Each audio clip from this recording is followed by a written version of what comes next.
తిరుప్పావైలో మొదటి పాసురము ఈరోజు తెలుగులో.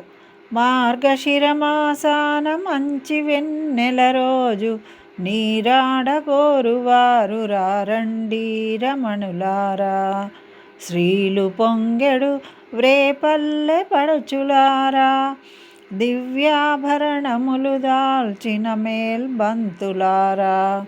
వాడి వేలము తోడిగాచు నందగోపసుతుడు, సుందరలోచని యశోద కిశోరసింహం. సూర్యచంద్రుల మించు శ్యామసుందరుడు, నారాయణుడే మనకు పరనిచ్చువాడు.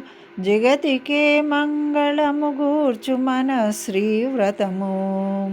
ఆ నారాయణుడే మనకు ఫలాన్ని ఇచ్చేవాడు, ప్రసాదించేవాడు. ఆయనని కీర్తిద్దాం రండి.